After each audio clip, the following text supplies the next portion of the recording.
2022 का सारा हम लोगों के लिए डिजास्टर था, बोलते हैं ना जैसे रियली डिजास्टर, कि मैं अपने पीक को छू के नीचे आ गया था। 2000 जब 23 हुआ तो 2023 बोलते हैं ना कि अंधेरे के बाद उजाला होता है, तो 2023 का साल हम लोगों के लिए वही था कि नई सुबह थी, सिस्टम थोड़ा सुधरा, रेगुलर पेपर होना स्टार्ट हुए, वैकेंसी निकलना स्टार्ट हुई, रिजल्ट टाइम पे 10-10 दिन में आने लग गया। अब तो 18 से 2022 तक जो हमने सहा है ना, उसका रिवॉर्ड है सारा। ये पैटर्न कैसे चेंज हो रहा है, आयोग के अध्यक्ष ने खुद कहा है कि अब हम ऐसे क्वेश्चन नहीं देंगे कि उत्तराखंड की राजधानी कहाँ है, देहरादून उत्तराखंड का पहला मुख्यमंत्री कौन था।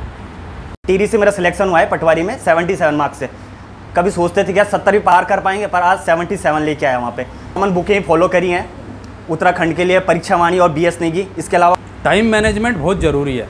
मैं ये मान के चलता हूँ time management is a life management. Hard work कर रहा है तो टैलेंट को बीट कर सकता है। तो ये ग्रुप C में सबसे बड़ा आपका एक्स फैक्टर हिंदी का, ये चीज़ समझनी है आपको कि हिंदी, अगर आपकी हिंदी सही है तो आपका पेपर बहुत ज़्यादा ईजी हो जाएगा। पॉइंट मेंशन करना चाहूँगा, जैसे सोवन ने बोला है कि अब सिस्टम साफ हो चुका है, पेपर फेयर हो रहे हैं, तभी तो ये रिजल्ट्स हैं, सब ईमानदारी वाले रिजल्ट हैं। टाइम मैनेजमेंट आपको करना है। आप अगर 8 घंटे पढ़ रहे हो ना, 8 घंटे तो पढ़ना ही चाहिए मेरे हिसाब से, जिसको अगर निकलना है तो। 8 घंटे से कम कोई पढ़ रहा है तो वो धोखे में है फिर।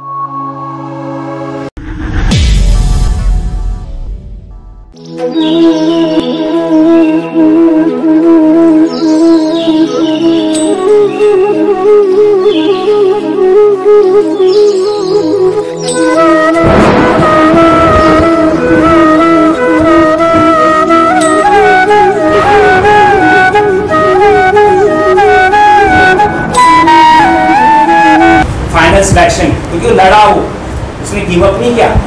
तो इसमें बहुत सारे ऐसे हैं कि अगर मैं उनके बारे में थोड़ा बताऊं तो टाइम ज़्यादा लगेगा, पर बहुत टफ समय देखा हो, कठिन समय।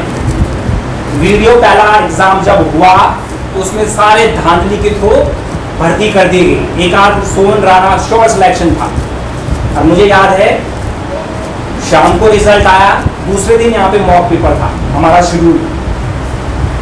आइए वेट कर रहा है, इतने सालों से तैयारी कर रहा है, मेरा रिजल्ट आना है, हम भी पॉजिटिव। लेकिन जब रिजल्ट देखा, नाम ही नहीं। तो रात को मेरी बात होती है और मैं उसे बोलता कि सुबह मॉक पेपर देना है, चाहे स्थिति जो भी है। और वो ब्रेवली सुबह मॉक पेपर देने आता है। ऐसे और भी हैं, पटवारी का ही देख लो। पहला हुआ नीरज नेगी, बहुत अच्छे नंबर, 88 करीबन। सर शॉर्ट सिलेक्शन फीलिंग आ रही कि हो जाएगा। 2 दिन बाद पेपर रद्द, कैंसिल। सोचो, उसके बाद फिर दिया, फिर सिलेक्शन। बैंक एग्जाम्स रेगुलर हो रहे हैं, SSC के एग्जाम्स रेगुलर हो रहे हैं। रिजल्ट सिचुएशन तो नहीं है कि 2 साल 3 साल तक सब बंद पड़ा हुआ है। एग्जाम पहले हो रहे हैं तो कैंसिल हो रहे हैं। तो बहुत बड़ी अचीवमेंट्स है भाई। ज़्यादा टाइम नहीं लूंगा, वो लोग आ रहे हैं, जोरदार तालियों से स्वागत है। रुकनी नहीं चाहिए, एटलीस्ट 2 to 3 मिनट्स तक।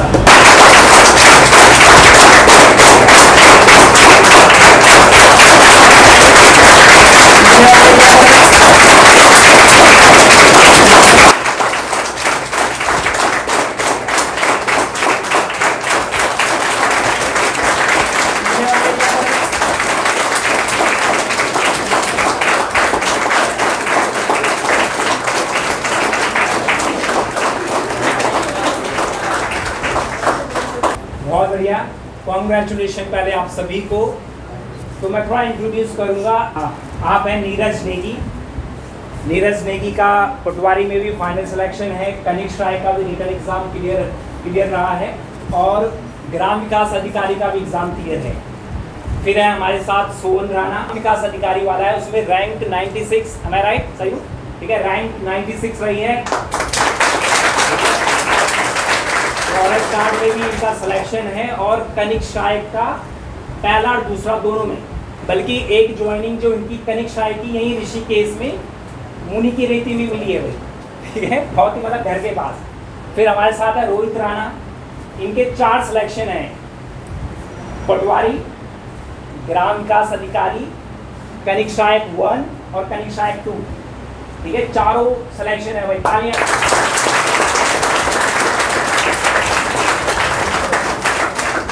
सब ये अपने आप में आप लोगों के लिए बहुत बड़ी इंस्पिरेशन है, सीखें इन लोगों से। फिर हमारे पास हैं रविंदर सर, आर्मी रिटायर्ड हैं, 20 साल आर्मी में सेवा दी। उसके बाद लड़ाई।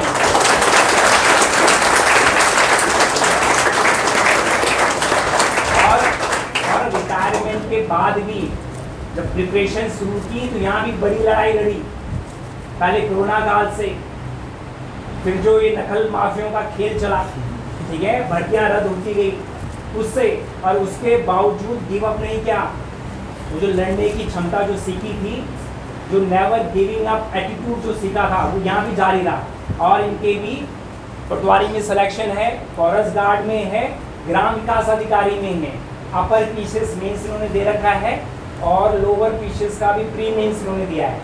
तो जोरदार तालियों का स्वागत है।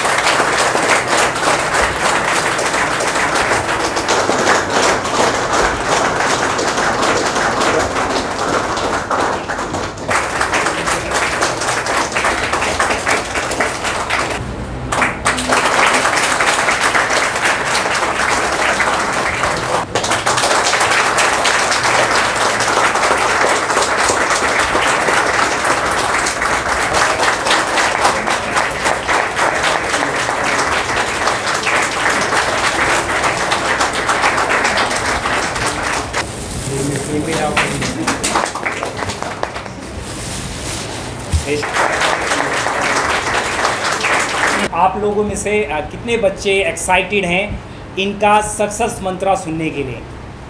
यस? लग नहीं रहा है। देखो जैसे मैं अभी बता रहा था, बताने के लिए बहुत कुछ है, ठीक है, पर थोड़ा बता ही देता हूँ क्योंकि आप लोग फिर उतना इंपॉर्टेंस देंगे नहीं, क्योंकि मुझे पता जब तक आप लोगों को बताया नहीं गया, बताया ना जाए कि भाई किस तरह इन्होंने स्ट्रगल करके ये अचीवमेंट की, ऐसे ही नहीं बैठे हुए, समझ रहे हो आप, बहुत मेहनत की है। और देखो मेहनत करना अलग बात है, जब आपको पता ना कि सब कुछ अच्छा हो रहा है, पेपर हो रहे हैं, रेगुलर हो रहे हैं, रिज़ल्ट दे रहे हैं। यहाँ पे इन्हें पता ही नहीं था पेपर दे रहे हैं, रिज़ल्ट आएगा भी नहीं आएगा, क्या आगे होने वाला है। उसके बावजूद अपने आप को इमोशनली स्ट्रॉन्ग रखना। इमोशनली स्ट्रॉन्ग रखने का मतलब यहाँ पे ये है कि छोड़ा नहीं तैयारी, गिव अप नहीं किया। बहुत सारे बच्चे ऐसे रहे हैं इस बीच जिन्होंने प्रिपरेशन छोड़ दी या कुछ और चीज़ें पकड़ ली। अभी बल्कि मैं 2-3 इंक्वायरीज़ ऐसे ही मिली हैं कि एक लड़का हमारे पास आया, मैं भी यहीं बैठा हो, कि सर SSC GD की तैयारी करनी है। तो थोड़ा डिस्कशन हुआ तो पता लगा सर मैथ्स मैंने इतना नहीं पढ़ा हुआ। तो मैंने कहा उत्तराखंड कांस्टेबल आ रहा है। उत्तराखंड कांस्टेबल या उत्तराखंड एग्ज़ाम का नाम सुनते ही उसका रिएक्शन ये था कि सर क्या उत्तराखंड? सर नहीं, ये तो होता ही नहीं है, तो सब गड़बड़ है। सोचो ज़रा, एक फ़ोन में बात होती है, वो लड़की प्रिपरेशन कर रही थी पहले यहाँ पे, लॉकडाउन से पहले या उसके बाद। फिर जो ये सारे एग्ज़ाम जो रद्द होते हैं नकल माफियों के कारण या जो पेपर लीक हुए उसके कारण, दिल्ली में कोई पार्ट टाइम जॉब कर रही है। सोचो ज़रा, ठीक है, ऐसी स्थिति रही है। और उसके बाद जो बच्चे लगे रहे और इस स्टेज पर पहुँचे कि आज उन पे एक जॉब का सिलेक्शन नहीं है, सबके पास 2-2, 3-3, 4-4 जॉब्स के सिलेक्शन है। आज ऑप्शन है उनके पास कि मैं ये चूज़ करूं या ये करूं। और मैं एक और बात कहूं, अगर वो लोग थोड़ा अभी आगे अपने आप को काम एंड कंपोज रख पाएँ, प्रिपरेशन पे लगे रहें, तो बहुत अच्छे चांसेस हैं कि कल इन चारों में से चारों के चारों समीक्षा अधिकारी भी बन जाएं या आगे जो अच्छे आने वाले एग्ज़ाम हैं वो भी क्लियर कर लें। तो आप लोग सीखें इनसे कि इनकी जर्नी कैसे रही। एक एक करके आप लोग अपनी थोड़ा सक्सेस जर्नी शेयर करेंगे। पहले रविंदर सर को मौका देंगे, जोरदार तालियां सर के लिए। पहले तो जितने भी स्टूडेंट्स यहाँ पे बैठे हुए हैं सभी को गुड मॉर्निंग। ठीक है, कैसे आप लोग? जोश बनाए रखो, थोड़ा ज़ोर से बोलो, कैसे हो? ठीक है। जो PR के स्टडी पॉइंट है, यहाँ के डायरेक्टर है, मैनेजमेंट है और स्टाफ है, उनके लिए सबसे पहले तो हार्दिक अभिनंदन, दिल से आभार कि उन्होंने हमें यहाँ बुलाया, ये सम्मान दिया। ठीक है, आप लोगों का ज़्यादा टाइम नहीं लूँगा मैं, थोड़ा सा अपने 2-4 पॉइंट्स है वो बताऊँगा, बाद में हमारे ये और भी सफल कैंडिडेट हैं वो भी अपने। तो अभी पिछले आपने वन दरोगा का एग्ज़ाम देखा होगा, वीडियो VPDO का एग्ज़ाम देखा होगा, उसमें आयोग ने अपना पैटर्न पूरा चेंज कर दिया किसी ने? वन दरोगा का दिया था, वीडियो नहीं दिया था। देखा कितना चेंज हो गया है। अब जो है इसमें काम नहीं चलने वाला, सिर्फ हम वन लाइनर बुक पढ़ लें और MCQ कुछ याद कर लें, तो इसमें अब काम नहीं चलेगा।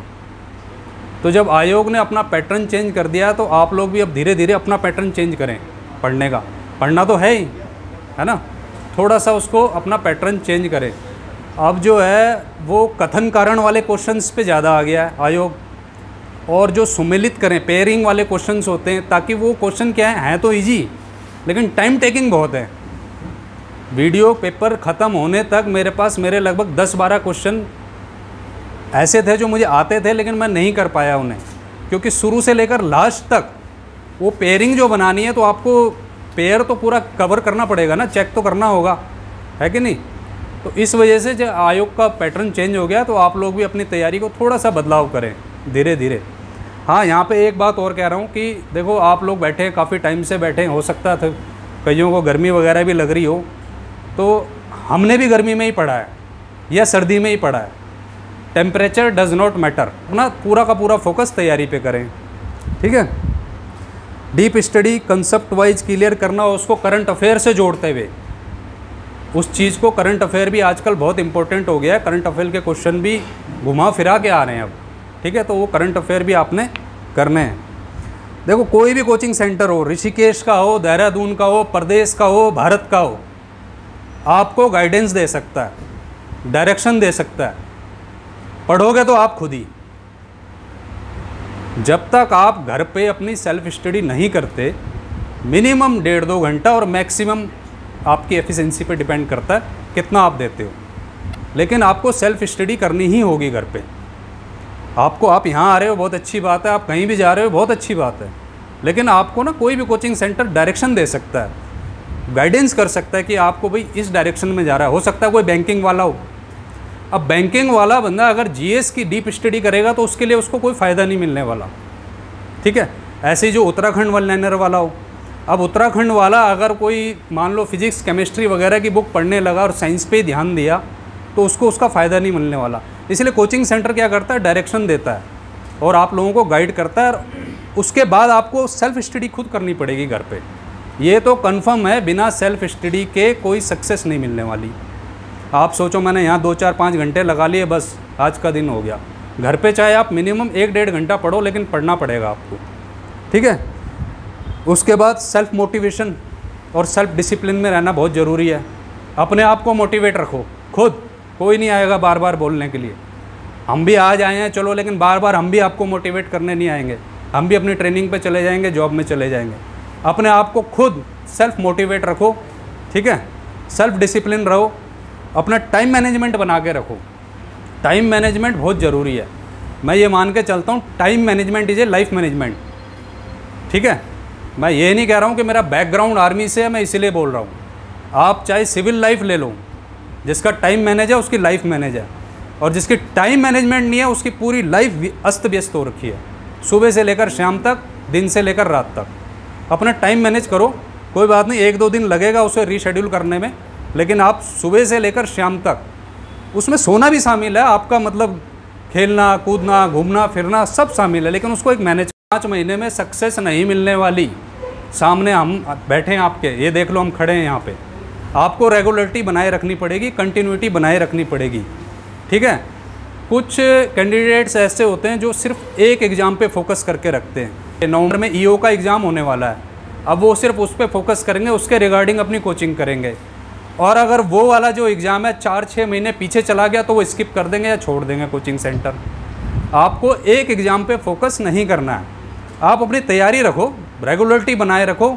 एग्ज़ाम आया, आज आपने एग्ज़ाम दिया, चलो उसके बाद आपने 1 आध दिन रेस्ट कर लिया, फिर दोबारा रेगुलरिटी बनाए रखो। एग्ज़ाम का क्या रिजल्ट होता है, आप पास हो रहे हो फेल हो रहे हो, इस पे मायने नहीं करता है। आप अपनी तैयारी पूरी रखो, ठीक है। जो यहाँ पे बताया जाता है ट्यूशन नोट्स बनाएं और अपने सेल्फ नोट्स भी बनाएं। ट्यूशन नोट्स में मेरा ये रिकमेंड है कि थोड़ा सा गैप रखें। कई लोग उधर ही गुच करते हैं ना, जब दोबारा पढ़ते हैं तो वो समझ नहीं आता।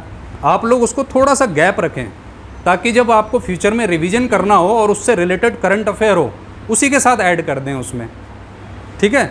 जैसे मोटर व्हीकल एक्ट 1989 में अभी कुछ अमेंडमेंट हुआ है, 1-1.5 साल हो गया, तो जो मेरे नोट्स बने हुए हैं मैंने उसी में उसको ऐड कर दिया। अब जो नए रूल्स बने हैं चालान के, हेलमेट के, विदाउट सीट बेल्ट, तो वो उसी में ऐड हो गए पूरे। एंगल को ना सोचें। अगर आपके यहाँ पे वीकली टेस्ट पेपर होते भी हैं, जब आप घर जाते हो तो यहाँ तो 100 नंबर का क्वेश्चन था, वो एक्चुअली वो 400 का था। 4 ऑप्शन भी थे ना उसमें, वो 400 का था और आप उससे 550-600 बना सकते हैं घर पे आराम से। तो कोशिश करें, 100 नंबर का क्वेश्चन है, उस पर 300, जैसे मेरे जितने भी टेस्ट पेपर हुए हैं तो उनमें मैंने सारे ऑप्शन को मतलब और भी कहाँ कहाँ किसका आंसर है वो क्लिक किया है और उसी पे उसको नोट्स किया है, अंडरलाइन। बहुत ज़रूरी है। आज अगर आपका एग्ज़ाम किसी भी XYZ किसी भी डेट पे है, उससे 60 डे पहले आपका रिवीजन शुरू हो जाना चाहिए। नया कंटेंट ना पढ़ें। 15-15 के 4 लैप लगाएं, 15-15 दिन के 4 लैप, यानी मिनिमम 4 बार रिवीजन हो जाना चाहिए आपका। मुंह के बाहर बोल के पढ़ें। जब आप पढ़ेंगे घर पे, अब कई लोगों के पेरेंट्स होंगे छोटा मोटा काम भी देते होंगे घर का, वो भी करना है, लेकिन जब आप अपने पेरेंट्स को ही दिखा दोगे कि नहीं आप सीरियस हो पढ़ने के लिए, तो धीरे धीरे वो भी समझ जाएंगे कि इसको छोटा मोटा काम हमें नहीं देना, हम खुद कर लेते हैं। पहले आप दिखाओ ना, अपने आप को प्रूफ करो घर पे कि हम एग्ज़ाम देने के लिए सीरियस है, तैयारी कर रहे हैं। सोशल मीडिया जो है और रिलेशनशिप है, यारी दोस्ती है, इनसे थोड़ा दूरी बनाए रखें। आज भी था दोस्त, पहले भी था और कल भी रहेगा, वो कहीं नहीं जाने वाला। तैयारी के दौरान मैंने सारे के सारे दोस्तों को टाटा बाय बाय कर दिया, मिलेंगे मैंने कहा, और अब मैं सबसे मिल रहा हूँ, घर जा के मिल रहा हूँ उनके। तो उनकी जो नाराज़गी है वो थोड़े बहुत टाइम की हो सकती है, लेकिन आपकी सक्सेस के लिए ये बहुत ज़रूरी है कि आप सोशल मीडिया पे अपनी अनावश्यक अननेसेसरी मौजूदगी ना दिखाएं। कोई फ़र्क नहीं पड़ता उससे। मैं सोशल मीडिया से दूर रहा, क्या फ़र्क पड़ा सोशल मीडिया को? आज मैं सोशल मीडिया पे एक्टिव हूँ तो अब क्या फ़र्क पड़ रहा है? कोई फ़र्क नहीं पड़, लेकिन आपका टाइम बहुत वेस्ट हो जाएगा। दिन रात आपके दिमाग में वही सोशल मीडिया और आपके फालतू वो इधर उधर के फ्रेंड वगैरह ये सब घूमता रहेगा। बहुत अच्छे मंत्रास और बहुत अच्छी अपनी जर्नी, जो इनके स्ट्रगल से लेकर इनके सक्सेस तक की जर्नी है, बहुत ही कम शब्दों में और बहुत ही अच्छे से बयां करी है सर ने। और मैं सर को बहुत अच्छे से जानता हूं और वाकई में सर ने वास्तव में ये जो कहा कि सोशल मीडिया, तो वाकई में दूरी बना ली थी, पर हमारे साथ सर एक्टिव थे थोड़े बहुत।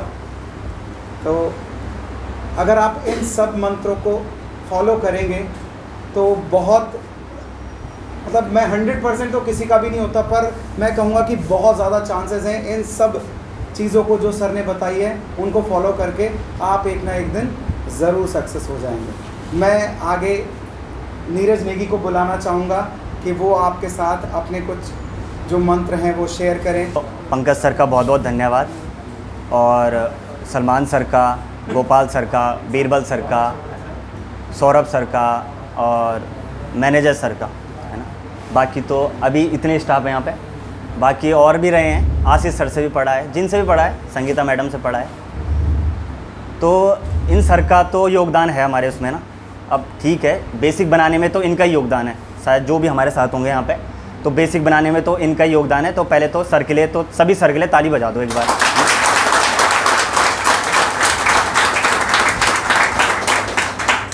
बाकी तो बस ज़्यादा क्या है, यही है कि सबकी स्ट्रेटेजी अलग अलग है ना। मैं कुछ आपको बताऊंगा भी तो आपकी अलग हो सकती है, आपका रूटीन अलग हो सकता है, सब परिवार की कंडीशन अलग हो सकती है ना, सब कुछ अलग अलग है। तो अगर स्टार्टिंग से बात करें, जब मैं स्टडी पॉइंट से जुड़ा तो उस समय सलमान सर ही पढ़ाते थे। तो सलमान सर से ही स्टार्टिंग हुई हमारी हर चीज़ पढ़ने की। तो सलमान सर ने बहुत काफ़ी हद तक, एक जो उत्तराखंड एग्ज़ाम के लिए जो बेसिक की ज़रूरत होती है ना, 50-55 तक हर कोई पहुंच जाता है आज की डेट पे। आप कोई भी एग्ज़ाम में बैठोगे, या बैंक वाला बच्चा भी ग्रुप सी में बैठेगा, वो भी तुक्के मार के आ जाएगा, तो वो भी 50-55 आराम से ला जाएगा, नॉर्मली बात है। स्टार्टिंग होती है 55 या 50 के 51 बढ़ाने में, 51 से होती है असली मेहनत। वैसे अगर ग्रुप सी में देखा जाए, किसी के हिसाब से 61 से है या किसी का 51 के हिसाब से है।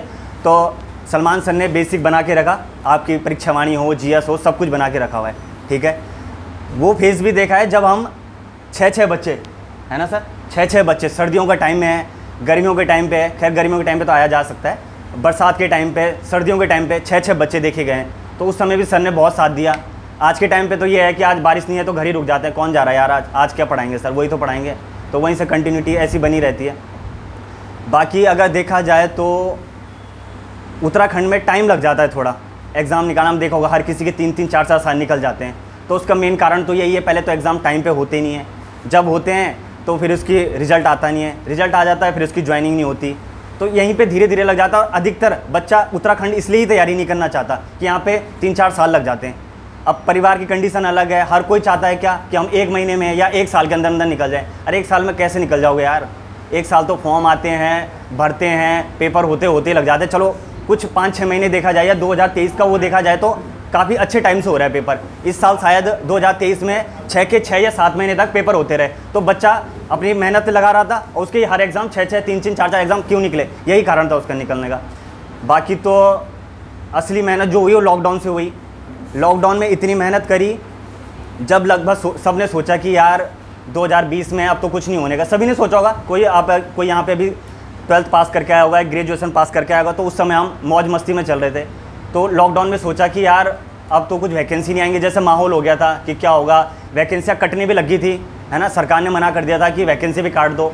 तो फिर वहीं से शुरुआत हुई धीरे धीरे। तो पर ये सोचा कि 2020 में अभी पढ़ेंगे, 2021 में जो भी पहला पेपर होगा उसको निकालना है किसी भी तरीके से। तो 2020 में पूरा लगातार पढ़ा, एक भी ऐसा नहीं है कि आजकल टाइम नहीं है तो अपना सो जाओ या मूवी देख लो, ऐसा कुछ नहीं है। पूरा कंटिन्यूटी वही बना के रखी, 10-10, 11-12 बजे तक पढ़ा, सुबह 7-8 बजे जितने बजे अपना रूटीन था। ऐसा सोचा ही नहीं कि वो लगा हुआ है, ऐसा सोचा कि उस समय वर्क करना है। क्योंकि लॉकडाउन से पहले फॉरेस्ट गार्ड का पेपर दिया तो उसमें उस समय तो शायद 2-2 फेज़ में 2 शिफ्ट में पेपर हो रहे थे, तो नहीं हो पाया उसमें। तो उसमें 60-61 के आसपास नंबर आए, तो लगा कि यार 60-61 में तो कहाँ सिलेक्शन होना है। फिर ऊपर से जनरल कैटेगरी के हैं, तो सोचा यार अभी तो बहुत मेहनत की ज़रूरत है। फिर उस पूरे लॉकडाउन में इतनी मेहनत करके सोचा कि 2021 में निकलना है, तो ठीक है। उसके बाद बाकी तो सोहन और रोहित से तो जुड़ा हुआ रहा। तो 2021 में क्या हुआ कि पहला पेपर कनिष्ठ सहायक का हुआ, उसमें तो नाम आ गया था मेरा, टाइपिंग में भी हो गया था, मतलब रिजल्ट 2021 अक्टूबर में हुआ, रिजल्ट उसका 2022 में आया अप्रैल में। तो उसमें हो तो गया था सिलेक्शन, पर इतना मुझे पता था कि मेरा फाइनल में बाहर हो जाएगा। मतलब घर वालों को तो खुशी हुई, पहला रिजल्ट निकल गया, सॉरी उससे पहले मेरा लोअर पीसीएस का निकल गया था, तो घर वालों को अच्छा लगा कि होता ही है, हर कोई चाहता है कि मेरा एक एग्ज़ाम निकल जाए और परिवार को वहाँ से एक बिलीव हो जाए कि हमारा भाई लड़का पढ़ रहा है, सही पढ़ रहा है। जब तक एग्ज़ाम नहीं निकलता तो ये लगता है यार घर वाले तो यही सोच रहे हैं ना कि यार 3-4 साल से मेहनत कर रहा है, एग्ज़ाम नहीं निकाल रहा, क्या कर रहा है ये। तो वो निकला तो अपने आप को भी थोड़ा कॉन्फिडेंस आया। पंकज सर से भी बात हुई, हाँ भाई सही है, 2-4 औरों से बात हुई, उन्होंने बोला बहुत अच्छी बात है। एक एग्ज़ाम निकलता है ना तो वो वहाँ से भी ना फिर बूस्टअप हो जाता है, ऐसा लगता है कि हम हाँ, जैसे उत्तराखंड में अगर कंपटीशन में आ जाए, फॉर्म तो 1.5 लाख भरते हैं, पर एक्चुअल कंपटीशन 5000 में, तो उस 5000 में आ जाओ ना तो फिर अलग ही उसके बाद है। तो उसके बाद बस ऐसे ही धीरे धीरे हुआ। तो 2021 में हुआ, तो रिजल्ट आया 2022 में कलर का। मुझे तो पता था मेरा नहीं, पर इन दोनों का हो गया, मेरे दोनों दोस्तों का, ठीक है। तो अभी इनके तो अच्छे नंबर थे, तो मैंने बोला भाई यार कि इनका तो फाइनल हो जाएगा। मतलब दोस्त रहे पर कभी इन दोनों से वो नहीं रही मेरी, कंटिन्यू बात होती रही, ठीक है। सोहन के शायद 72 नंबर थे, रोहित के 70 थे, मेरे 65-66 के अनुसार आसपास थे। तो मैंने सोचा मैं तो नहीं होने का मेरा यार। उसके बाद धीरे धीरे क्या हुआ, अब मुझे ये लगता है जहाँ तक इन दोनों ने अपने उससे बात बोली है, अप्रैल का रिजल्ट आया, इन दोनों की पढ़ाई थोड़ा ढीली हो गई। अब होता ही है, एक एग्ज़ाम निकल गया तो पढ़ाई होती है, पर मुझे पता था मैं तो बाहर हो जाऊँगा ना फाइनल, जब भी आएगा रिजल्ट। मैंने अपनी मेहनत बना के रखी अप्रैल से, मैं पढ़ता रहा। पटवारी का पेपर आ गया, ठीक है। सोहन का तो चलो नहीं हो पाया किसी कारणवश, रोहित का हो गया, पर इन दोनों से आगे नंबर आ गया। मैं ये नहीं बोल रहा हूँ कि मैं इन दोनों से आगे आ गया तो मैं इनसे वो बोल रहा हूँ, एक तरीके से मैं ये बताना चाह रहा हूँ आपको कि मैंने वहाँ पे मेहनत नहीं छोड़ी। इन्होंने थोड़ा सा हल्का डाउन किया, ये बोलते भी आज कि नीरज भाई मेरे टीरी से मेरा सिलेक्शन हुआ है पटवारी में 77 मार्क्स से। कभी सोचते थे कि यार 70 भी पार कर पाएंगे, पर आज 77 लेके आया वहाँ पे। तो इन दोनों का बहुत रोल है उसमें। अगर ये दोनों नहीं होते ना तो शायद मुझे लगता भी नहीं कि यार 14 सीटों पे फाइट करनी थी टीरीज़ में ना, पटवारी में। तो इन दोनों का तो बहुत रोल है। पहले इन दोनों के लिए ताली बजा दो यार थोड़ा सा। बाकी तो कॉमन बुकें ही फॉलो करी हैं उत्तराखंड के लिए, परीक्षा वाणी और BS नेगी। इसके अलावा कोई भी बुक नहीं ली, जैसे कहते हैं ना बच्चे बलोदी ले लो, या कोई बुकें नहीं, केवल यही 2 बुकें फॉलो करी।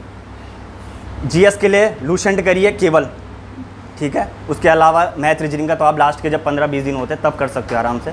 बाकी जिस हिसाब से रविंदर सर ने बोला है कि अब पैटर्न चेंज हो गया है, तो आपको अब थोड़ा मेहनत की भी ज़्यादा ज़रूरत है। पढ़ना वही है, बस थोड़ा कॉन्सेप्ट क्लियर करने, वही जो पहले 1 लाइनर आते थे वही अब 4 क्वेश्चन बन के आ रहे हैं। टाइम टेकिंग हो चुका है, बहुत कुछ चीज़ें हैं, चेंजेस हो रहे हैं, तो जितने जल्दी है उतने जल्दी निकल जाओ, है ना। बाकी फिर यार पता ही आपको फिर दिक्कतें हो सकती हैं, बाकी सब समझदार हो। बाकी एक बात याद आती है, पंकज सर ने एक बार कहा था जब हम शुरू में आए थे ना, कि आप 12th तक कैसे भी रहे हो, है ना, कोई टॉपर रहा होगा, कोई मीडियम रहा होगा, कोई एवरेज रहा होगा, जैसा भी, कोई 33% से पास हो गया होगा, वो मायने नहीं रखता। जब आप यहाँ अंदर घुस गए ना, वो कुछ नहीं है। अब टॉपर भी आपके साथ है, एवरेज भी आपके साथ है, सब आपके साथ है। अब यहाँ से लड़ाई है आपकी, है ना। इससे पहले तो कुछ भी था, सब भूल जाओ। आप अब जिस भी स्टेज पे पहुँच गए, यहाँ से आप तैयारी करो अपनी स्टार्टिंग से। दूसरी बात, बहुत सारे बच्चे बोलते हैं कि हम किस चीज़ की तैयारी करें। अरे सबका सिलेबस तो एक ही है, यूके ट्रिपल करा रहा है, उसी पटवारी का सिलेबस सेम है, एसआई का शायद बात चेंज हो जाए, कांस्टेबल का सेम है, क्लर्क का सेम है, बीडीओ का सेम है, सारे एग्जाम का तो सेम है। क्यों एक स्पेशल वो करके आते हो कि यार हमें इसके लिए करना। हाँ, जिसकी 22 से 23 साल तक एज है, वो जो पुलिस के लिए आना चाहता है वो ठीक है, अपना पुलिस का करे, उसके बाद आगे करो ना यार, क्या दिक्कत है। बाकी तो बहुत बहुत धन्यवाद। अब जो है मैं रोहित राणा को बुलाऊंगा।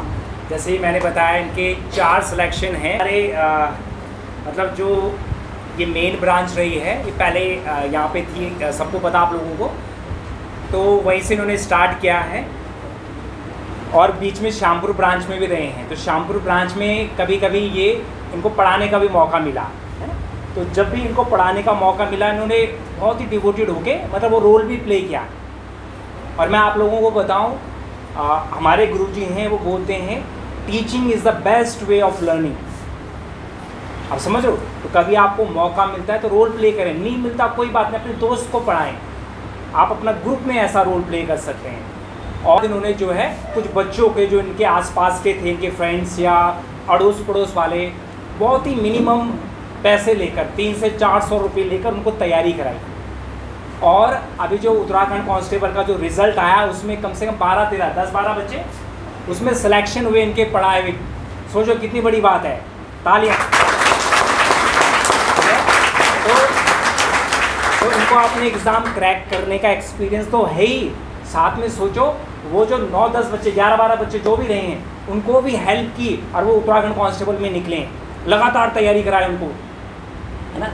तो आपको इनसे भी बहुत कुछ सीखने को मिलेगा। तो इनकी सक्सेस जर्नी सुनेंगे। यस, रोहित राणा। सबसे पहले तो गुड मॉर्निंग ऑल, और थैंक यू स्टडी पॉइंट का sir Birbal sir, Gopal sir, आपके सलमान सर और द लेजेंड हमारे पंकज सर। तो उनका बहुत बहुत धन्यवाद हमें यहाँ पर बुलाने का या बोलने का, आपको मोटिवेट करने का मौका दिया हमें। तो बाकी अब ज़्यादा टाइम नहीं लूँगा, अपना परिचय देता हूँ, मैं कौन हूँ, कहाँ से आया हूँ। मेरा नाम रोहित राणा है। अब बाकी परिचय आपको दे दिया होगा, पेपर कौन से निकालें क्या है वो ज़्यादा वो नहीं है। 11वीं में यहाँ पे आया था GIC खदरी, श्यामपुर में आपके हैं। तो 11वीं में आपको पता है, 10वीं में जब गाँव में रहते हैं तो नकल करके पास हो गए वहाँ से, और फिर आगे यहाँ पर आए तो वहाँ से आपका 58% यहाँ पर आई, वहाँ 70 थी, ऐसे करके है ना। यहाँ पर 58 आई तो फिर पापा ने कहा कि क्या कर रहे हैं वहाँ, क्या इसलिए भेजा है ना। तो फिर 12th में फिर मेहनत करी है ना। तो मतलब बोलने का मतलब ये है कि आप जब यहाँ आते हैं, आपको आपके जहन में ये होना चाहिए कि मैं कहाँ से आया हूँ, ठीक है ना। मैं ये बोलने का रीज़न ये है क्योंकि मैं ऐसे बैकग्राउंड से हूँ, शायद इनमें से कोई नहीं हो, है ना, इसलिए मुझे थोड़ा अपने पे गर्व फील होता है। बाकी ऐसा नहीं कह रहा हूँ कि ये अच्छे बैकग्राउंड से तो कोई पेपर नहीं निकाल सकता, लेकिन होता है ना। तो फिर 12वीं में ऐसी मेहनत करी कि मतलब आंखों में ऐसे गड्ढे रहते थे, बहुत ज़्यादा मेहनत। मतलब मेरा एक फ्रेंड था, तीसरी क्लास में आ गया था, तो उससे ज़्यादा नंबर का वो था कि जुनून, इससे ज़्यादा नंबर लाने। तो उसके बाद उससे ज़्यादा नंबर आ गए थे, 70% 12th में आ गई थी। तो मतलब ये था मेहनत से आई। और मैं ये कहूँगा कि मतलब 70% वो केवल ऐसे नहीं कि बहुत ज़्यादा माइंडेड हूँ मैं बहुत ज़्यादा मतलब मेहनती हूँ, लेकिन रट्टू टाइप बोलते हैं ना। कोई हार्ड वर्क कर रहा है तो टैलेंट को बीट कर सकता है, पता है ना। इंग्लिश ज़्यादा आती नहीं है, ठीक है। तो ये चीज़ आपके अंदर होना चाहिए कि आपके अंदर हार्ड वर्क करने का, आपके अंदर ईमानदारी होनी चाहिए सबसे पहले। कई बच्चों का होता है कि आपका कि हम अच्छे बैकग्राउंड से नहीं है तो या क्या करेंगे, है ना। कोई जॉब के साथ कर रहा है, लेकिन करने वाला जॉब के साथ भी निकालता है। हमारे साथ के बहुत सारे फ्रेंड, एक लड़का है, शायद वो आया नहीं, वो इसी इंस्टीट्यूट के हुए हैं, स्टूडेंट है, गौरव नाथ। तो वो एम्स में जॉब करते हैं। तो एम्स में जॉब करते करते उन्होंने पटवारी का पेपर, बहुत सारे पेपर निकाले हैं। तो ऐसा मत सोचना कि आपके पास टाइम नहीं है, करने वाला कैसी भी परिस्थिति हो कर लेता है ना। और बहुत सारे बच्चे यहाँ पर गरीब फैमिली से हैं, तो सर को बोलते रहिए आप, सर भी सपोर्ट करते हैं, ऐसा नहीं है। तो आप बाकी जो मैं कह रहा था ईमानदारी पे, कि आपका ईमानदारी का मतलब कि ऑनेस्टी होनी चाहिए खुद के लिए। आपको ये होना चाहिए कि मैं मतलब जैसे बोलते हैं कि अरे सर कितने टाइम तक घर वाले साथ देंगे, तो ऐसा कुछ नहीं है। अगर आप पढ़ रहे हैं दिन रात, है ना, मतलब आप मेहनत कर रहे हैं, दिन रात पढ़ रहे हैं, अगर आप 2:30 बजे 3 बजे तक पढ़ रहे हैं और सुबह 6 बजे 7 बजे उठ रहे हैं, तो घर वाले भी देखते हैं कि यार मेहनत कर रहा है। घर वाले हमेशा आपका पूरी जो आपकी जर्नी है उसमें कोई केवल घर वाले होते हैं जो साथ देते हैं ईमानदारी से, बाकी सब आपके मतलब ही होते हैं ना। कोई आपका जो मतलब निकलेगा ठीक है, नहीं तो भाई आपको क्रिटिसाइज़ बहुत सारे करते हैं कि गिराने के लिए कि अरे छोड़ो क्या है ना। रिश्तेदार होते हैं, रिश्तेदार कहते हैं अरे भैया अब जा लो इधर उधर HM कर लो, है ना, ये चीज़ें हैं। तो ये चीज़ आपको देखनी है कि आपको ईमानदारी से मेहनत करते रहना है। आप मेहनत कीजिए, घर वाल थोड़ा सा शो घर वालों को भी कीजिए कि मैं मेहनत कर रहा हूँ। उन्हें खैर दिखाने की ज़रूरत नहीं, वो अपने आप समझ जाएंगे, तो वो अपने आप आपको सपोर्ट करेंगे। चाहे आप वो हिम्मत नहीं हारेंगे, आप हिम्मत मत हारना, बस आपका खुद पर विश्वास होना चाहिए कि मैं निकाल लूँगा पेपर, है ना। तो ये चीज़ होनी चाहिए।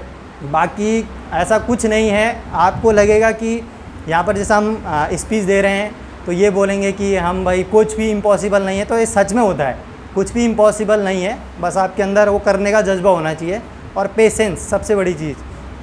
पंकज सर पहले से ही कहते हैं 2000 में यहाँ पर आप सुनोगे कि मैं कब से जुड़ा हूँ, तो शायद कुछ लोग सोचेंगे अरे ये तो ऐसी है, तो इतने टाइम से तैयारी कर रहे हैं, ये निकले नहीं तब से, तो अब क्या कर लिया इन्होंने।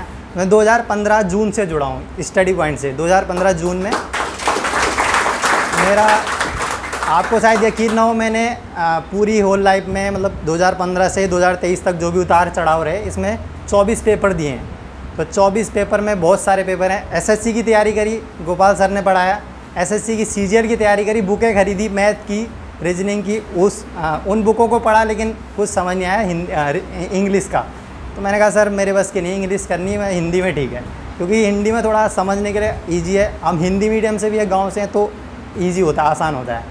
इंग्लिश का थोड़ा नहीं था बैकग्राउंड, तो ऐसा थोड़ा टफ लगा, तो फिर हिंदी पढ़ी। और हिंदी केवल आपको पता है, बहुत सारे बच्चे यहाँ पर ऐसे होंगे जो अभी भी आज की डेट में अगर पेपर अगले संडे को पेपर है तो शनिवार को उठाएंगे हिंदी की किताब और पेपर देने चले जाएंगे। तो ये ग्रुप C में सबसे बड़ा आपको फैक्टर है, एक्स फैक्टर हिंदी का। ये चीज़ समझनी है आपको कि हिंदी, अगर आपकी हिंदी सही है तो आपका पेपर बहुत ज़्यादा ईजी हो जाएगा। और मेरा हिंदी ही ठीक है थोड़ा, और उत्तराखंड, और वही चीज़ आपका सही होना चाहिए। हिंदी और उत्तराखंड 60 नंबर का मार्जिन है उत्तराखंड में। अब यहाँ पर बैंकिंग के भी बहुत सारे बच्चे होंगे, लेकिन हम उत्तराखंड के बारे में ज़्यादा जानते हैं, तो उनको बस आपको बैंकिंग वालों को केवल मोटिवेशन लेना है, बाकी पैटर्न हम उसका बता रहे हैं ग्रुप C का, है ना। तो आपको केवल उत्तराखंड और हिंदी का पर पकड़ बनानी है। केवल 60 नंबर का है, 10 नंबर की आपकी रीजनिंग आ जाती है, तो 70 तो यही हो गया। 70 में सिलेक्शन होता है उत्तराखंड में, कोई सा भी एग्ज़ाम हो। आपका सचिवालय रक्षक का थोड़ा उसमें वैकेंसी कम थी, तो इसलिए, और पेपर ईजी था, तो इसलिए उसमें थोड़ा कट ऑफ 90 चली है ना। बाकी आप कोई भी एग्ज़ाम उठा के देख लो, 80 मतलब 70 से ऊपर शायद ही कट ऑफ जाती हुई, बहुत रेयर चांस है कि 70 से ऊपर जाएगी। तो आपको पैटर्न को समझना है। जैसे आयोग क्वेश्चन बनाता है, यहाँ पर मॉक टेस्ट होते हैं, चलते रहते, तो मॉक टेस्ट दीजिए, प्रैक्टिस कीजिए, उनको एनालाइज़ कीजिए कि मैं कहाँ पर गलती कर रहा हूँ। गोले भरने में बहुत सारे बच्चे गोले गलत भर देते हैं, कई बच्चों को पता नहीं होता। बहुत यहाँ पर ऐसा भी कह सकता हूँ मैं, यहाँ पर हमसे ज़्यादा माइंडेड बच्चे होंगे ग्रुप C में, लेकिन वो उनका भी एक भी पेपर नहीं निकला होगा। तो ये चीज़ आपको समझनी है कि पेपर करने का भी एक तरीका होता है। आपको पेपर करने का थोड़ा प्रेजेंस ऑफ माइंड वहाँ पर दिखाना पड़ता है। आपका ये होना चाहिए कि मुझे कैसे पेपर को हैंडल करना है, वहाँ पर काम रहना, एकदम शांत, है ना। पेपर जब यहाँ पर मॉक टेस्ट दे तो आपको ये सोचना है कि मैं एग्ज़ाम हॉल में बैठा हूँ, ये चीज़ आपको रखनी है ना। बाकी ज़्यादा क्या बोलना है, ठीक है। हमारे सोहन भाई हैं, वो आपको देंगे परिचय, लेजेंड है, ठीक है। इन्हीं से हम मोटिवेट हुए थे जब हम यहाँ पर मॉक टेस्ट देने आए थे 2021 में। तो सोहन भाई यहाँ पर उनके मॉक टेस्ट में नंबर आते थे 86, 88, 90, और हमारे ईमानदारी से करो हमारे नंबर थे 60, 62, नेगी जी के 65, मेरे 60, मेरे 58, 54, और मैं 54 के बाद मैंने छोड़ दिया। मैंने कहा भैया मेरे बस के नहीं है, बहुत टफ वो बन रहे थे प्रैक्टिस है, वो टफ़ नहीं थे। लेकिन उस मॉक टेस्ट के बाद, ईमानदारी से कह रहा हूँ कि उस मॉक टेस्ट के बाद मुझे लगा कि मैं कर क्या रहा हूँ, है ना। इतना, बल्कि पेपर सामने है, जुलाई 2021 की बात है, और 2021 के बाद जुलाई 2022 की बात है, और आपका अगस्त सितंबर में पेपर था, और उसके बाद पेपर है भाई, 2 महीने बाद पेपर है। हम क्या कर क्या रहे हैं। नेगी जी के थोड़ा ठीक ठाक थे, 65 थे, तो मैंने कहा भाई मैं क्या कर रहा हूँ, जबकि शायद इनमें सबसे सीनियर मैं हूँ, लेकिन सबसे गड्ढे में मैं ही था, है ना। तो फिर वहाँ से मोटिवेट हुए कि अब यहाँ पर आए नहीं। फिर उसके बाद सर ने बोला कि आ जाओ, मैंने कहा सर नहीं, अभी मैं तैयारी कर रहा हूँ घर में। तो सर ठीक है चलो घर में तैयारी करो। तो सोहन भाई के उस टाइम मतलब 80-86, मैंने कहा भाई साहब क्या पढ़ता है लड़का है। तो फिर सोहन भाई थोड़ा मॉक टेस्ट लगाते थे, इधर उधर भी जाते थे, ऑनलाइन भी लगाते थे, तो उनका फ़ायदा होता है ना। तो फिर जब पेपर आया वीडियो का, तो उनका वीडियो में उनके बहुत अच्छे नंबर थे, 78 नंबर थे, वो घट के 74 या 73 हो गए, 74 नंबर हो गए। बताओ 78 वाला लड़का 74 नंबर ला के 75 कट ऑफ गई बाहर हो गया, है ना। इनका शिफ्ट का अलग था, आपको पता ही है कितने बच्चे तो पकड़े गए हैं, है ना, वीडियो वाले पेपर में 250-300 तो नाम ही आ गए हैं। अब जिनका नहीं आया वो तो पता नहीं कितने हैं ना। तो ये चीज़ है। तो आपको धांधली धुंधली से डर नहीं ऐसा डर नहीं रखना है, बस आपको खुद पर विश्वास रखना है। बाकी स्ट्रगल की बात करो तो स्ट्रगल तो हर किसी की लाइफ में है। ऐसा मत सोचना कि मेरी लाइफ में स्ट्रगल है या आपकी लाइफ में, किसी की, सबकी लाइफ में स्ट्रगल है। पंकज सर की लाइफ में भी स्ट्रगल है, ऐसा कुछ नहीं है। तो सबकी लाइफ में स्ट्रगल है। बाकी आपको खुद से वो रखना है कि बस मैं मोटिवेट कैसा हूँ, मुझे करना है तो करना है, बस ये चीज़। और बाकी नेगी जी और मेरा जो आपको बताते हैं 2020-21 हमने केवल साथ में बैठ के 4 महीने पढ़ाई की है। 4 महीने हमने साथ में ग्रुप डिस्कस किया है। और आपको यकीन नहीं होगा, मैं और मेरा भाई यहाँ पर अकेले रहते थे, ठीक है। चाचा के यहाँ रहते हैं, मम्मी पापा गांव में रहते हैं। तो पापा ऐसी मजदूरी करते हैं, मम्मी ऐसे ही हाउस वाइफ है। तो हम दोनों यहाँ पर चाचा के यहाँ पर रहते हैं, मेरे भाई और मैं। तो नेगी जी को हम बुलाते थे घर पे पढ़ने के लिए कि घर पे डिस्कस करते हैं। तो हम करते थे सुबह 7 बजे से रात को दिन को 2 बजे तक। फिर नेगी जी अपने घर जाते थे, फिर शाम को आते थे 7-8 बजे आ जाते थे। और 8 बजे से, और आपको यकीन नहीं होगा, 3:30 या 4 बजे तक, 3:30 और 4 बजे तक हमने लगातार 2 महीने कम से कम मेहनत की है। उसका फल भी मिला है। और इतना कॉन्फिडेंस आ गया था फिर पेपर निकालने का, मतलब ये था कि इस बार निकलेगा ही निकलेगा। तो जिस दिन आपको कॉन्फिडेंस आए ना, उस दिन आपको आपका पेपर निकलेगा ही निकलेगा, ये चीज़ होना चाहिए। तो आपके अंदर कॉन्फिडेंस, मतलब सेल्फ कॉन्फिडेंस होना बहुत ज़रूरी है। ऐसा नहीं कि अरे क्या होगा। अगर आप ये सोच रहे हैं कि मेरा अगला पेपर में क्या होगा, समझ लेना कुछ नहीं होगा। वो आपको ये सोचना है कि बस होगा मेरा, है ना। तो पॉजिटिविटी तभी आती है जब आपका सिलेबस कंप्लीट हो, है ना। सिलेबस कंप्लीट होना बहुत ज़रूरी है। कई बच्चों को यहाँ पर सिलेबस ही पता नहीं होगा ग्रुप सी का, है ना। सर बोलते होंगे कि हार्ड कॉपी रखो, ये चीज़ है ना। ओके, तो सुना आप लोगों ने, बहुत ईमानदारी से और बहुत बारीकी से कुछ चीज़ें बताएं। अगर आप लोगों ने ध्यान से सुना होगा ना, तो बहुत कुछ सीखने को मिला। क्योंकि बहुत बार ना हम लोग हेजिटेंट होते हैं अपने आप को इतनी ईमानदारी से खोल देने के लिए। समझ रहे हो आप कि मैं गांव से हूँ, मैं पढ़ने में इतना अच्छा नहीं, मैं तो रट्टू हूँ। आप समझ रहे हो, मतलब आप लोग कोरिलेट कर सकते, कोई भी निकल सकता है। 11वीं में वो गांव से यहाँ है, मैं कोरिलेट कर रहा था क्योंकि मैं भी 8वीं तक गांव में पढ़ा हूँ, 9th में यहाँ आया हूँ। और मुझे पता है थोड़ा बहुत दिक्कतें होती हैं जब आप नई जगह आती हो। एक बात जिन्होंने बोली, हार्ड वर्क टैलेंट को हराता है ना। तो वो थॉट इस तरह है, hard work can even beat talent and intelligence. आप इंटेलिजेंट हो लेकिन हार्ड वर्क नहीं कर रहे हो तो बैठे रहो फिर। समझ रहे हो, हार्ड वर्क हरा देगा, हरा दिया। 4 जॉब हैं, 4 सिलेक्शंस हैं। समझ रहे हो आप। और दूसरी जो एक बात उन्होंने बताया, जब मॉक पेपर यहाँ पे कंडक्ट करवाया था तो वो मॉक पेपर बहुत अच्छे लेवल बने थे। तो मैं ये लोग बहुत सीरियसली कर रहे थे। और रोहित का वही ऐसा था कि उन्होंने कहा कि मॉक पेपर, जैसे उन्होंने इतनी ईमानदारी से बताया कि वो उस समय उतने अच्छा स्कोर नहीं कर रहे थे। फिर उन्होंने घर में रहकर एसेस किया कि मैं कहाँ कमी कर रहा हूँ, और फिर दोबारा से इतना बढ़िया बाउंस बैक किया कि बहुत अच्छे रिजल्ट हुए। तो मुझे उम्मीद है कि आप लोगों ने बहुत कुछ सीखा होगा। इसी तरह हमारे साथ सोहन सिंह राणा हैं। जैसे मैंने बताया वीडियो में, रैंक 96 है आपकी, और कनिष्क में इनको दोनों में सिलेक्शन है, फॉरेस्ट गार्ड में सिलेक्शन है।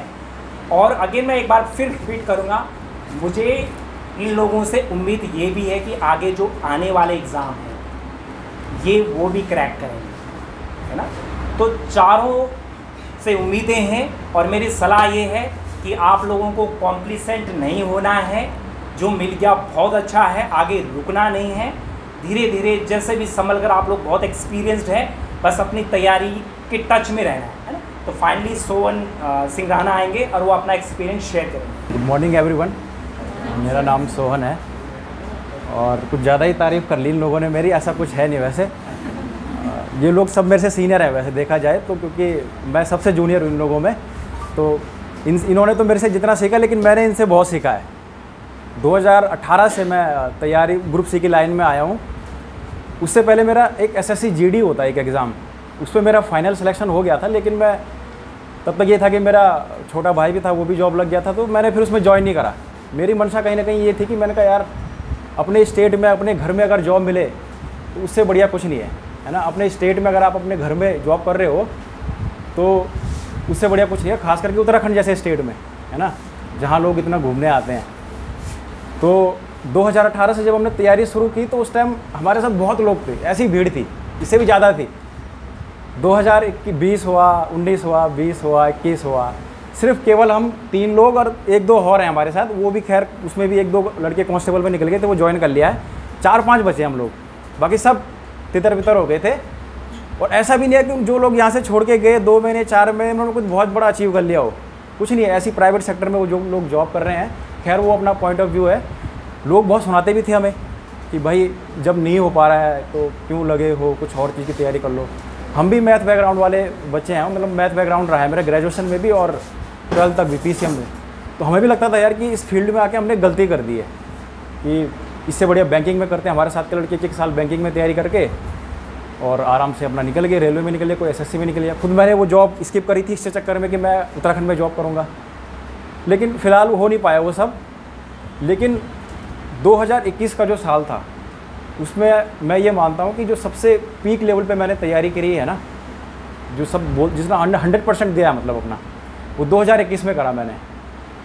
तो जब उसके बाद 2021 में 2-3 एग्ज़ाम हुए तो हर किसी एग्ज़ाम में मेरे बहुत अच्छे नंबर थे। लेकिन आपको पता है कि उत्तराखंड में क्या सीन है, क्या होता है यहाँ, कितनी मतलब सिस्टम कैसा है यहाँ का।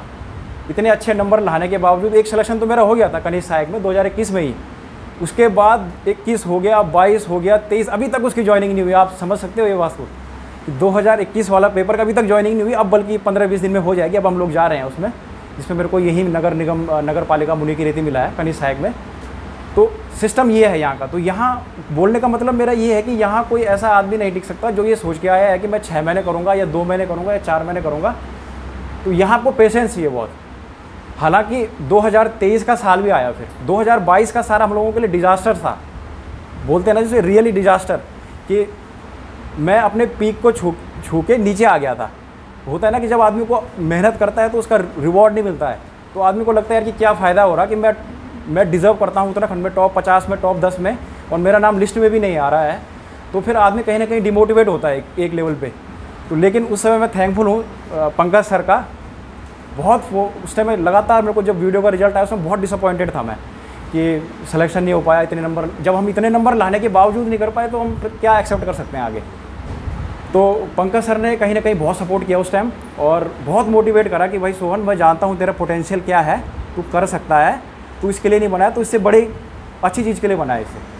तो फिर बाद में 2023 हुआ तो 2023 बोलते हैं ना कि अंधेरे के बाद उजाला होता है।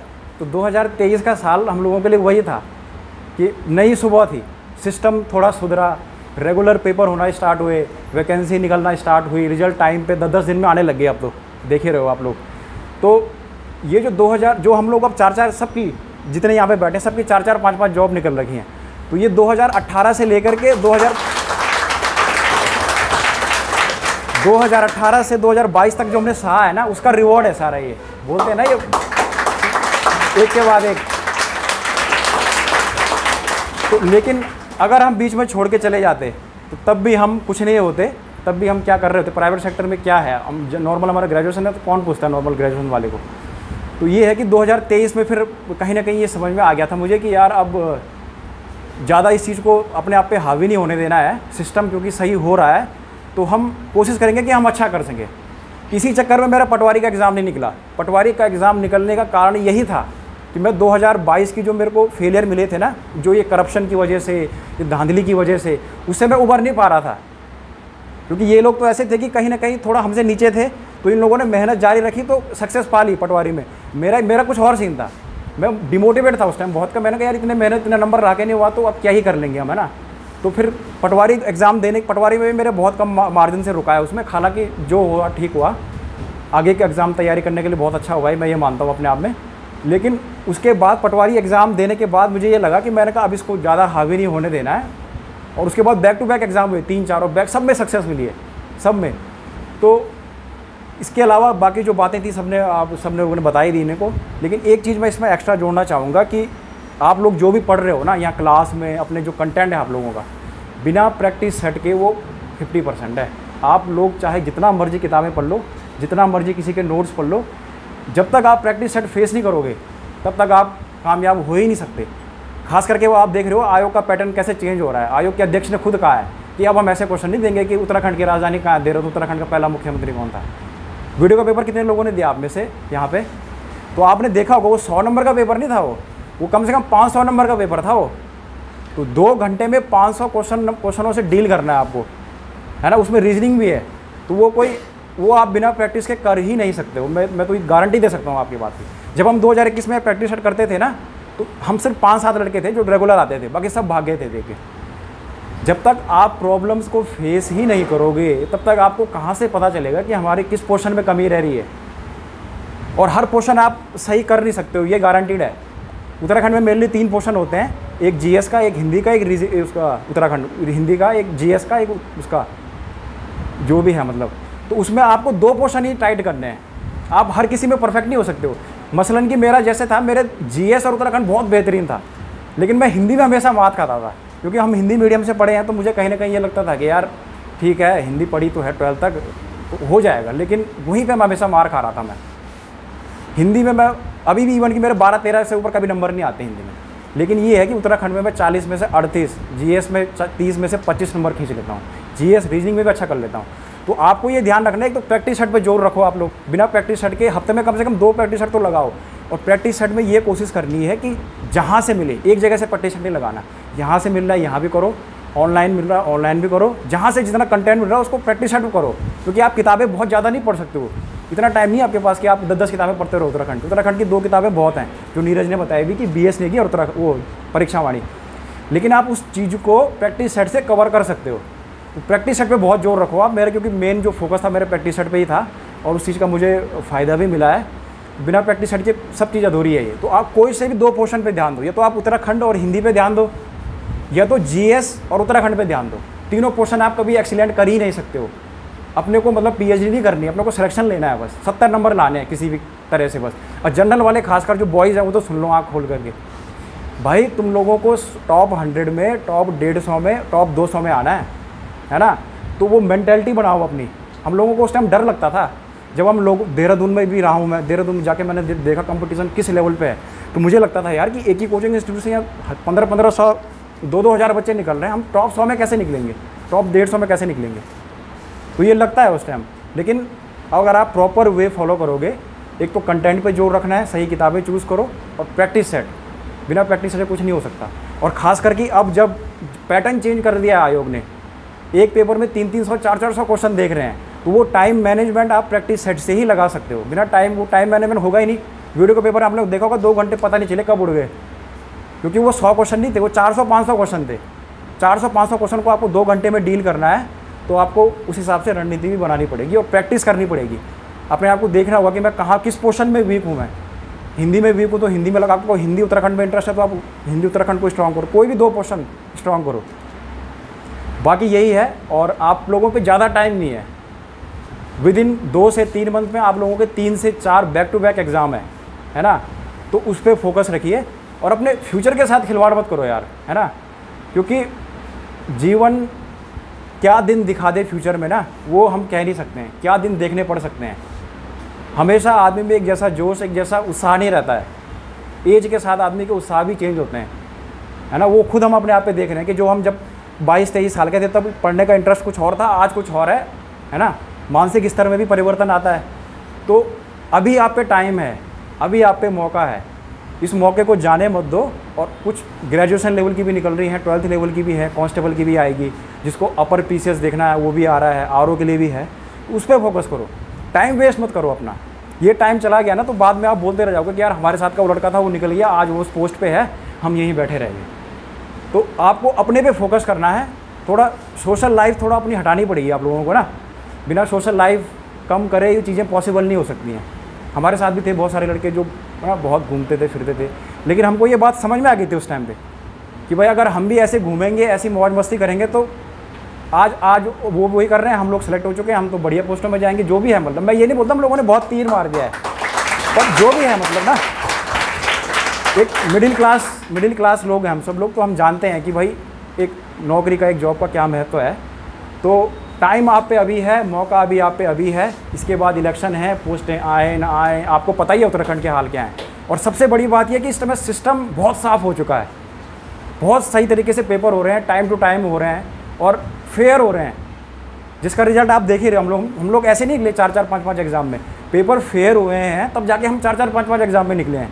तो उस चीज़ का फ़ायदा उठाओ आप लोग। हम लोगों को तो इस बात की भी टेंशन रहती थी, आप मजाक नहीं समझोगे, जब वीडियो 2021 का पेपर हुआ तो हम लोगों को इस बात तैयारी तो अपना वो है, अपना पार्ट है ना एक, लेकिन हम लोगों को इस बात का टेंशन रहती है कहीं पेपर लीक ना हो जाए, कहीं जिस शिफ्ट में हम पेपर दे रहे हैं उस शिफ्ट में हमारे नंबर घटना जाए। हुआ भी ऐसे ही हमारे साथ, जिस शिफ्ट में पेपर दिया सीधे 5-5 मतलब इतने नंबर लाने के बावजूद भी हम सिलेक्शन तक नहीं ले पाए। तो अब वो चीज़ें साफ़ हो चुकी हैं, एक शिफ्ट में पेपर हो रहा है ना, फेयरली हो रहा है, टाइम टू टाइम हो रहा है, बाकायदा कैलेंडर पहले ही निकाले जा चुके हैं। तो ये 2-2.5-3 जो महीने हैं बीच के, इस टाइम को अपने आप को दो, अपनी कमियों को दो, प्रैक्टिस सेट दो जगह जगह से, कमियाँ देखो अपनी कहाँ पे निकल रही हैं कमियाँ। अगर आप इन कमियों पे काम करोगे तो विदिन 6 से 7 महीने बाद आप भी हमारी जगह पे खड़े होगे और आप भी यही गाइड कर रहे होगे कि भाई चलो भगवान ने जो था सही दिमाग दिया और हम कर पाए, है ना। बाकी यही बोलना चाहूँगा कि इस टाइम को बहुत बढ़िया यूज़ करो, टाइम वेस्ट मत करो यार, 2.5-3 महीने हैं बस बीच में, है ना। इस टाइम को यूज़ करो और मेरी तरफ से आप सभी लोगों को ऑल द बेस्ट एंड बहुत बहुत धन्यवाद आपका। बहुत बढ़िया बोला इन्होंने। और अगर आप लोगों ने कुछ समझा होगा, जितने लोगों ने बोला यहाँ पे, एक कॉमन चीज़ जो निकल के आई, कितनी ह्यूमिलिटी है उनके अंदर। रोहित राणा के मुंह से 3-4 बार आपने ईमानदारी शब्द सुना आपने, ठीक है। एक दूसरे के लिए म्यूचुअल रिस्पेक्ट देखो आप, समझ रहे हो आप। तो एक चीज़ और ज़रूरी है सक्सेसफुल होने के लिए, be a good human being. आप लोगों को लगा ऐसा, कितने बढ़िया तरीके से वो बता रहे हैं। फाइनली हम वाइंड अप करेंगे। थोड़ा मैं एक पॉइंट मेंशन करना चाहूँगा, जैसे सोवन ने बोला है कि अब सिस्टम साफ हो चुका है, पेपर फेयर हो रहे हैं, तभी तो ये रिजल्ट्स हैं, सब ईमानदारी वाले रिजल्ट हैं। इनसे पूछो इन्होंने तैयारी कैसी की, इनसे क्वेश्चन पूछो, सब जवाब मिलेंगे। इससे पहले जब वो वीडियो का रिजल्ट आया था, टॉपर्स का इंटरव्यू देखा होगा आप लोगों ने, स्टैंड ही नहीं करते, है ना। तो जब ये सब कुछ चल रहा था, धांधली हो रही थी, प्रोटेस्ट हो रहे थे, एक बार हम भी थोड़े समय के लिए गए थे, बट मैं वो सब देखकर आई वॉज हाईली पॉजिटिव। बहुत सारे बच्चे लोग दुखी थे, मैं जो मेरे कांटेक्ट में थे उन्हें मोटिवेट कर रहा था, अरे तुम चिंता क्यों करो, ठीक है, लीक हुआ पता लग गया ना, सफाई हो रही है, सिस्टम क्लीन हो रहा है। चाहे गवर्नमेंट हो या जो नकल माफिया हैं, कब तक इस तरह करते रहेंगे। गवर्नमेंट को भी अपनी क्रेडिबिलिटी दिखानी है, 2024 में इलेक्शन है ना, तो वो भी चाहेगी अब कि ऐसा ना हो। और उसका नतीजा यही है कि आप लोग देखो, स्टूडेंट्स को जो मेहनत कर रहे थे 3-3, 4-4 सिलेक्शन मिल रहे हैं कि यह बिना सिस्टम के क्लियर हुए हैं। तो जिनके दिमाग में थोड़ा नेगेटिविटी अभी भी है, तो आप लोग इससे मोटिवेशन लें, इंस्पिरेशन लें और तैयारी में जुट जाएं ढंग से। एक और चीज़ जो आपने सुनी होगी कि तैयारी स्टार्ट सब करते हैं, ठीक है। क्या कहा उन्होंने, बचे कितने बच्चे, 5, 6, 7, 8, और उन 5, 6, 7 में सब सिलेक्शन वाले हैं। कुछ बच्चे आ नहीं पाए, जैसे गौरव नाथ का बताएं, उनके फादर अभी उनकी तबीयत ख़राब है, और लक्ष्मी का आप लोगों को पता ही है, और कुछ बच्चों की ज्वाइनिंग होगी है, कांस्टेबल वालों की सबकी ज्वाइनिंग होगी है, तो वो लोग इसलिए नहीं आ पाए। बट सब लोगों में कॉमन ट्रेड्स थे, वो तैयारी कर रहे थे, उन्होंने गिव अप नहीं किया, मॉक पेपर को डैम सीरियसली ले रहे थे। यहाँ पे हमने मॉक पेपर करवाया, 1 महीने में हमने बहुत बार 7-7, 8-8 मॉक पेपर कराए। जो रेगुलर बच्चे थे उन्हें बोल कर थक गए, आप लो अटेंड करो, आई नहीं, आप समझ रहे हो। तो एक और चीज़ इन्होंने कहा, प्रैक्टिस करो, मॉक पेपर करो, अपना सिलेबस देखो और लग जाओ उसमें। तो ये चीज़ सब आप लोग इम्प्लीमेंट करेंगे, फॉलो करेंगे, तो आप लोगों को भी सफलता ज़रूर मिलेगी। देखो आप लोगों ने इन चारों को सुना है ना, घर जाके डायरी में लिखना जरूर, शॉर्ट समरी, एक आध पैरा, पॉइंट वाइज क्या क्या सीखा मैंने, नीरज सर ने क्या बताया, रविंदर सर ने क्या बताया, सोवन सर ने क्या बताया, आप समझ रहे हो, आप रोहित सर ने क्या बताया, उड़ जाएगा दिमाग से नहीं तो, और नोट करें, देखें उसे कि हमें भी टिकना है, हमें भी रिजल्ट बनाना है। बोला कि प्रीवियस ईयर पेपर देखना भी इम्पोर्टेंट है। हम लोग पता होना चाहिए ना कि जिस लड़ाई में हम उतर रहे हैं तो वहाँ क्या क्या अस्त्र शस्त्र चाहिए हमें, तो वो चीज़ हमें प्रीवियस ईयर पेपर से मिलेगा। और आपको टाइम मैनेजमेंट करना है ना, उसमें टाइम मैनेजमेंट कैसे करना है कि जैसे हफ्ते में आपने सोच लिया कि मैं 3 प्रैक्टिस सेट लगाऊंगी, तो हफ्ते में एक जो है प्रीवियस ईयर पेपर देख लिया, 2 प्रैक्टिस सेट लगा लिए, उनका सॉल्यूशन देख लिया, है ना। हम तो डेली लगाते थे प्रैक्टिस सेट, महीने में 30 के 30। हाँ उस हाँ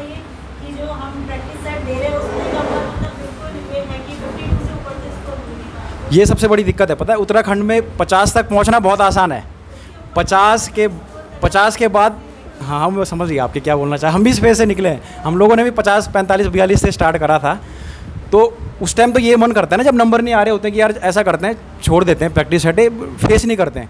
लेकिन जब तक आप उसको फेस नहीं करोगे ना, तब तक आपको कैसे पता चलेगा कि कहाँ पे कमी रह रही है। टाइम मैनेजमेंट आपको करना है, आपको फिक्स करना है कि दिन में ये 2 घंटे मेरे प्रैक्टिस सेट के लिए हैं, दिन में ये 2 घंटे मेरे मॉक के लिए हैं। बिना मॉक, बिना प्रैक्टिस सेट के हो ही नहीं सकता। खास करके जो पैटर्न अब आयोग बना रहा है, देख रहे हो आप आयोग के वीडियो का पेपर देखना, आप उसको 2 घंटे में सॉल्व करने की कोशिश करना। आप लोगों के कि यार 10-12 क्वेश्चन तो मेरे छूट ही गए जो मैं देख ही नहीं पाया। तो वो आपको डिपेंड करना पड़ेगा कि टाइम मैनेजमेंट आपको करना है। आप अगर 8 घंटे पढ़ रहे हो ना, 8 घंटे तो पढ़ना ही चाहिए मेरे हिसाब से, जिसको अगर निकलना है तो। 8 घंटे से कम कोई पढ़ रहा है तो वो धोखे में है फिर। 8 घंटे 7 घंटे डेली, कोई क्लास को छोड़ करके अपना सेल्फ स्टडी 6-7 घंटे का तो होना चाहिए। अगर आप 7 घंटे पढ़ रहे हो तो उसमें से 5 घंटे आप अपना कंटेंट को दीजिए और 2 घंटे आप जो है प्रीवियस ईयर पेपर या उसको कीजिए। डेली आप नहीं भी करोगे, कम से कम मेरे अनुसार कम से कम हफ्ते में 3 तो या 2 तो एटलीस्ट 2 प्रैक्टिस सेट होने ही चाहिए। उसी से आप जज कर पाओगे अपने आप को कि मैं कहाँ पे मेरे से कमी रह रही है। और हर पोर्शन स्ट्रॉन्ग करने की ज़रूरत नहीं है, कोई से भी 2 करो। जैसे रोहित भाई ने बोला, ये तो हिंदी उत्तराखंड कर लो या तो जीएस उत्तराखंड कर लो। रीजनिंग में देख रहे हो आप, रीजनिंग बहुत इजी आती है। अमूमन मतलब 7-8 स्कोर हम सब लोग कर ही लेते हैं। कोई अगर मैथ बैकग्राउंड वाला था तो 10 में से 10 भी हो सकते हैं। तो 2 पोर्शन स्ट्रॉन्ग करो। मेरे हिसाब से आप उत्तराखंड या हिंदी करो या उत्तराखंड या जीएस करो, जिसमें प्लस रीजनिंग भी है। टाइम आपको मैनेजमेंट करना है। 7 घंटे पढ़ रहे हो तो 2 घंटे प्रैक्टिस सेट के लिए निकालो। हफ्ते में कम से कम 2 तो प्रैक्टिस सेट करो ही, मतलब।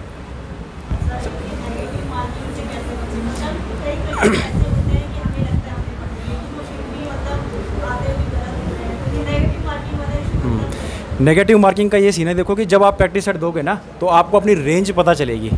मान लो आपने 100 के 100 अटेंड कर लिए, उसमें आपको नुकसान हो रहा है, लेकिन एक दिन आपने 80 करके देखे, आपको लगा कि यार इसमें भी थोड़ा मेरे को नुकसान हो रहा है, ऐसा करता हूँ मैं 85 तक छू लेता हूँ या 90 तक छू लेती हूँ, तो उससे मेरा इंप्रूवमेंट होगा। तो वो रेंज जो है वो आपको प्रैक्टिस सेट से ही पता चलेगी। जब तक आप ढेर सारे प्रैक्टिस सेट नहीं दोगे ना, तब तक आपको रेंज ही समझ में नहीं आएगी। किसी पेपर में आप 100 का अटेंड करके आओगे, किसी में 90 छोड़ोगे, जबकि किसी में अलग अलग हिसाब है। तो वो रेंज पता आपको होनी चाहिए। वो आपको कोई नहीं बता, सर भी नहीं बता सकते आपको वो कि आप इतने अटेंड कर लो, मैं इतने अटेंड कर लो, कोई नहीं बता सकता। वो रेंज आपको खुद डिसाइड करनी होगी अपनी तरफ से कि मेरी सेफ रेंज क्या है। और पेपर में वहाँ पे जज करना होता है पेपर का लेवल क्या है ना। पेपर का लेवल जैसे अगर वीडियो टाइप का है तो फिर तो हम बोलेंगे कोई 70 भी आ गए तो सिलेक्शन है।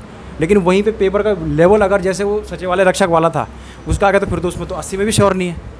तो वो आपको मेंटालिटी बनानी है। पहले आपको अपनी रेंज पता करनी है कि मैं किस रेंज का खिलाड़ी हूँ, मैं किस रेंज तक खेल सकता हूँ। और प्लस कि पेपर वहाँ पे जज करना है कि पेपर किस रेंज तक का है। मतलब ये आपको कोई नहीं बता सकता कि इतने क्वेश्चन अटेंड करे। कोई बता रहा तो गलत बता रहा हो, क्योंकि मेरे हिसाब में ये था ना कि मैं हर पेपर में 100 में 100 करके आता था। नीरज भाई हर पेपर में 90-92 अटेंड करते थे। रोहित भाई का अपना अलग वो है। मैं हर पेपर के 100 में 100 करके आता था, मेरा अलग अपना वो है तरीका।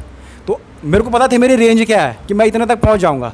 तो वो रेंज आपको पता करनी होगी खुद ही। मेरा नाम पंकज कपूरवान है और मैं बीआरपी स्टडी पॉइंट का फाउंडर हूँ। हमने 2010 में सेंटर शुरू किया था। सेंटर शुरू करने का उद्देश्य ये था कि हम ज़्यादा से ज़्यादा बच्चों को उनके करियर बनाने में हेल्प कर पाएं। और अभी इन 13 वर्षों में हमने इसमें अच्छी सफलता पाई है। हमारे संस्थान से हजारों बच्चों ने कोचिंग दी है, जिसमें बहुत सारे बच्चों का सिलेक्शन हुआ है, चाहे बैंक एग्जाम्स हो, एसएससी हो, आपके रेलवे के हो, आपके उत्तराखंड के पीएससी के हो, बीसीएस के या यूपी पीएससी के हो, तो सभी में सिलेक्शन हुआ है। आज हमने एक छोटा सा कार्यक्रम रखा था जिसमें अभी हाल ही में उत्तराखंड में जो एग्जाम्स हुए हैं, चाहे वो यूपीपीएससी ने कराए हो, चाहे यूपीपीएससी ने कराए हो, उसमें बहुत सारे बच्चों को सफलता हासिल हुई है। हमने जो है आज 4 बच्चों को सम्मानित किया। ये जो बच्चे हैं इनमें इन्होंने पटवारी एग्जाम, ग्राम विकास अधिकारी, कनिक सहायक 1, कनिक सहायक 2, फॉरेस्ट गार्ड जैसे एग्जामों में सफलता पाई है, जिनपे इनकी जल्दी ही ज्वाइनिंग मिल जाएगी। कुछ और बच्चे जिनको ज्वाइनिंग मिल गई है, कुछ किसी कारणवश आज नहीं आ पाए। टोटल हमारे 10 बच्चे ग्राम विकास अधिकारी में निकले हैं। ऐसे ही 5-6 बच्चे पटवारी में निकले हैं। कनिक सहायक में 9 बच्चे निकले हैं।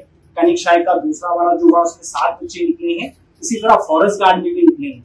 2022-23 में बैंक में हमारे जो करीबन 9 ऑफिसर निकले हैं और इसी तरह क्लैरिकल 3-4 क्लैरिकल में भी सिलेक्शन रहा है। एसएससी में हमारे सीजल ऑल इंडिया रैंक 7 रहा है और जो है सीजल जो अभी हाल ही में रिजल्ट आया उसमें भी रिजल्ट रहे।